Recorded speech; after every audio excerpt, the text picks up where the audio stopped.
This song's called Alice's Restaurant. It's about Alice and the restaurant. But Alice's Restaurant is not the name of the restaurant, that's just the name of the song. And that's why I call the song Alice's Restaurant.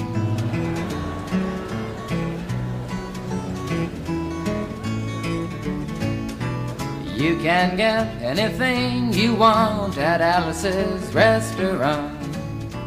You can get anything you want at Alice's Restaurant. Walk right in, it's around the back, just a half a mile from the railroad track. And you can get anything you want at Alice's Restaurant. Now it all started 2 Thanksgivings ago. It was on 2 years ago on Thanksgiving when my friend and I went up to visit Alice at the restaurant. But Alice doesn't live in the restaurant. She lives in the church nearby the restaurant in the bell tower with her husband Ray and Facha the dog. And living in the bell tower like that, they got a lot of room downstairs where the pews used to be. And having all that room, seeing as how they took out all the pews, they decided that they didn't have to take out their garbage for a long time. We got up there, we found all the garbage in there, and we decided it'd be a friendly gesture for us to take the garbage down to the city dump. So we took the half a ton of garbage, put it in the back of a red VW microbus, took shovels and rakes and implements of destruction, and headed on toward the city dump.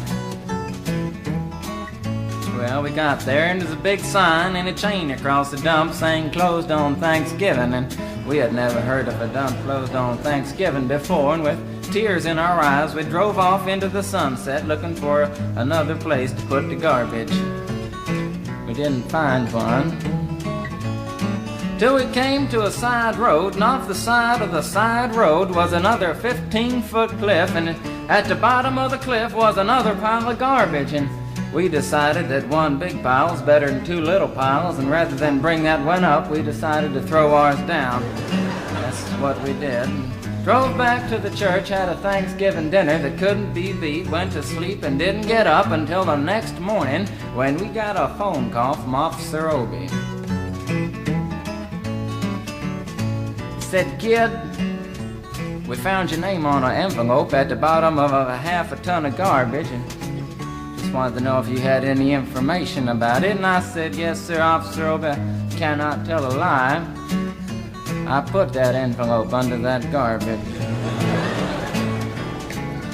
After speaking to Obie for about 45 minutes on the telephone, we finally arrived at the truth of the matter and said that we had to go down and pick up the garbage, and also had to go down and speak to him at the police officer station. So we got in the red VW microbus with the shovels and rakes and implements of destruction, headed on toward the police officer station. Now, friends, there was only 1 or 2 things that Obie could have done at the police station, and the first was that he could have given us a medal for being so brave and honest on the telephone, which wasn't very likely, and we didn't expect it. Another thing was that he could have bawled us out and told us never to be seen driving garbage around the vicinity again, which is what we expected. But when we got to the police officer station, there was a third possibility that we hadn't even counted upon, and we was both immediately arrested, handcuffed. And I said, "Obie, I don't think I can pick up the garbage with these handcuffs on."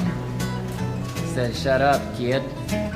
Get in the back of the patrol car," and that's what we did, and sat in the back of the patrol car and drove to the, quote, "scene of the crime," unquote.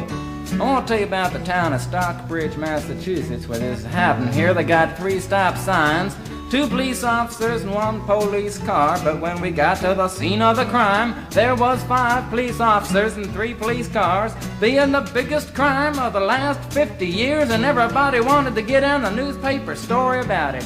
And they was using up all kinds of cop equipment that they had hanging around the police officer station. They was taking plaster tire track footprints, dog-smelling prints, and they took 27 8x10 color glossy photographs with circles and arrows and a paragraph on the back of each one explaining what each one was to be used as evidence against us.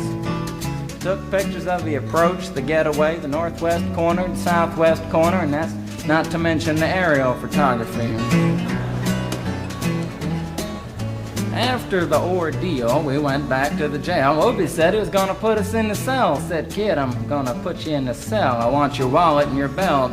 And I said, "Obie, I can understand you want my wallet so I don't have any money to spend in the cell, but what do you want my belt for?" And it said, "Kid, we don't want any hangings." I said, "Obie, did you think I was going to hang myself for littering?" Obie said he was making sure, and friends Obie was, 'cause he took out the toilet seat so I couldn't hit myself over the head and drown. And he took out the toilet paper so I couldn't bend the bars, roll the toilet paper out the window, slide down the roll and have an escape. Obie was making sure, and it was about 4 or 5 hours later that Alice, remember Alice? It's a song about Alice.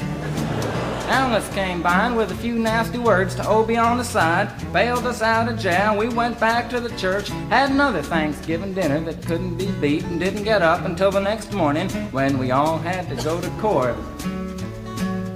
We walked in, sat down. Obie came in with a 27 8x10 colored glossy pictures with the circles and arrows and a paragraph on the back each one. Sat down.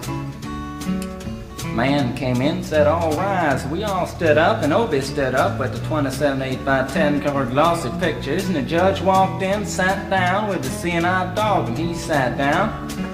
We sat down. Obie looked at the seeing-eyed dog.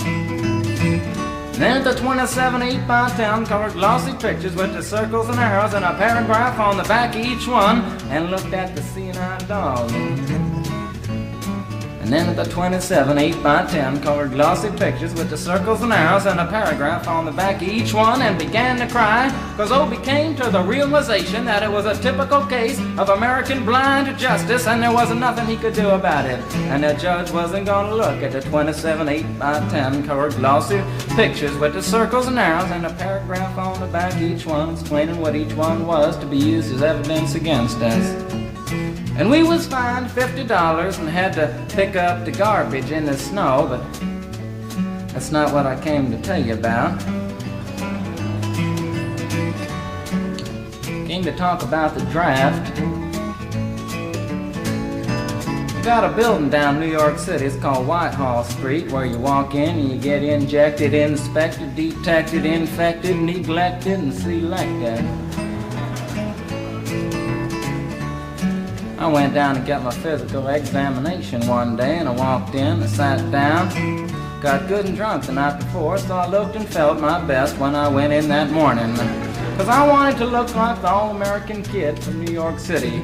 Man, I wanted to feel like I wanted to be the all-American kid from New York, and I walked in, sat down, I was hung down, brung down, hung up, and all kinds of mean, nasty, ugly things. And I walked in, I sat down, they gave me a piece of paper, said, "Kid, see the psychiatrist, room 604. And I went up there, I said, "Shrink, I want to kill. I want to kill. I want to see blood and gore and guts and veins in my teeth. Eat dead, burnt bodies. I mean, kill. And I started jumping up and down, yelling, kill. And it started jumping up and down with me, and we was both jumping up and down, yelling, kill. And the sergeant came over, pinned the medal on me, set me down the hall, said, "You're our boy." And you feel too good about it. Proceeded on down the hall, getting more injections, inspections, detections, neglections, and all kinds of stuff that they was doing to me at the thing there. And I was there for 2 hours, 3 hours, 4 hours. I was there for a long time, going through all kinds of mean, nasty, ugly things, and I was just having a tough time there. And they was inspecting, injecting every single part of me, and they wasn't leaving no part untouched. Proceeded through, and when I finally came to see the very last man, I walked in, sat down after a whole big thing there, and I walked up and said, "What do you want?" He said, "Kid, we only got one question. Have you ever been arrested?" And I proceeded to tell him the story of Alice's Restaurant Massacre with full orchestration and 5-part harmony and stuff like that, and then all the phenomena. Stopped me right there and said, "Kid, did you ever go to court?" I proceeded to tell him the story of the 27 8x10 colored glossy pictures with the circles and arrows and a paragraph on the back of each one. It stopped me right there and said, "Kid, I want you to go over and sit down on that bench that says Group W. Now, kid."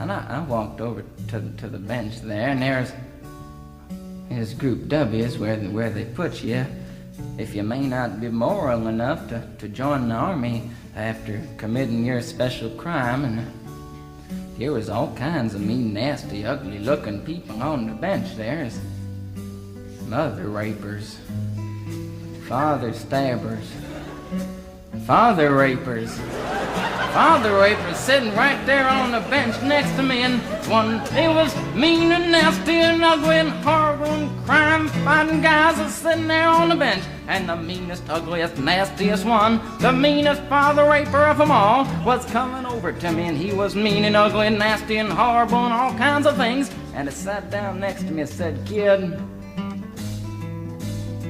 what'd you get?"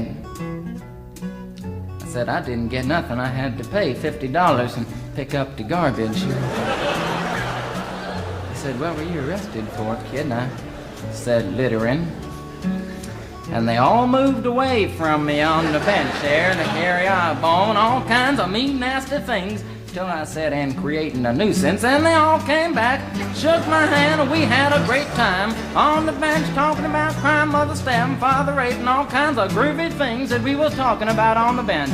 And everything was fine. We were smoking cigarettes and all kinds of things until the sergeant came over, had some paper in his hand, held it up and said, "Kids, this piece of paper's got 47 words, 37 sentences, 58 words. We want to know details of the crime, time, the crime, and that kind of thing. You got to say pretend to about the crime, want to know the rest of the officer's name, and that kind of thing you got to say." And it talked for 45 minutes, and nobody understood a word that he said, but we had fun filling out the forms and playing with the pencils on the bench there. And I filled out the massacre with the 4-part harmony and wrote it down there just like it was, and everything was fine. And I put down a pencil and I turned over the piece of paper, and there on the other side, in the middle of the other side, away from everything else on the other side, in parentheses, capital letters, quotated, read the following words: "Kid, if you rehabilitated yourself." I went over to the sergeant and said, "Sergeant, you've got a lot of damn gall to ask me if I've rehabilitated myself.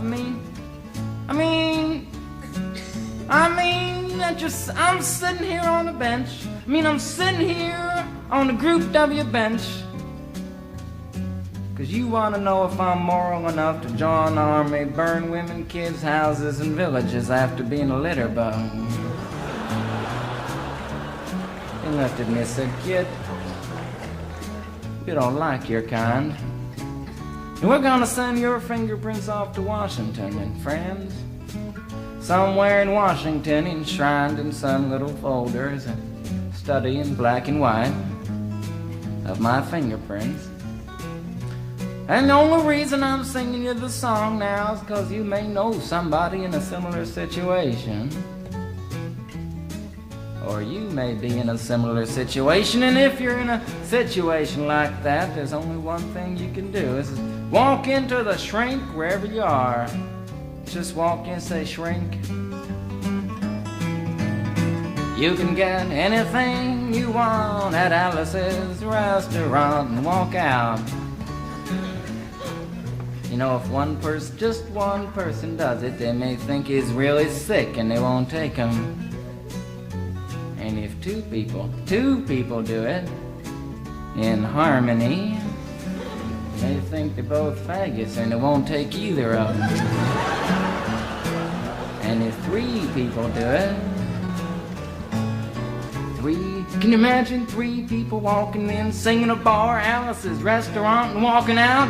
They may think it's an organization.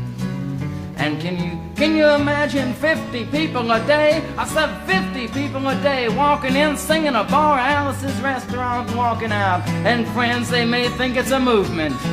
And that's what it is. The Alice's Restaurant Anti-Massacre movement. And all you gotta do to join is to sing it the next time it comes around on the guitar with feeling. So we'll wait till it comes around on the guitar here. Sing it when it does.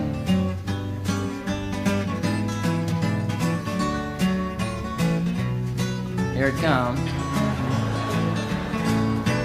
You can get anything you want at Alice's Restaurant. You can get anything you want at Alice's Restaurant.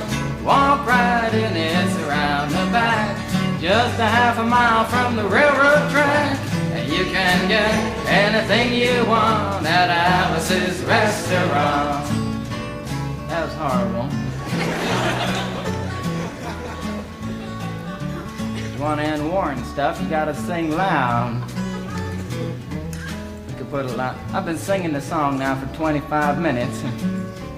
I could sing it for another 25 minutes. I'm not proud or tired. So we'll wait till it comes around again, and this time with 4-part harmony and feeling.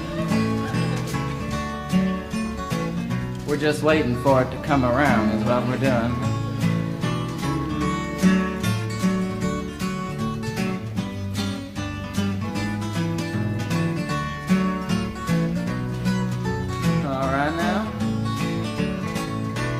You can get anything you want at Alice's Restaurant. Excepting Alice, you can get anything you want at Alice's Restaurant. So walk right in, it's around the back, just a half a mile from the railroad track.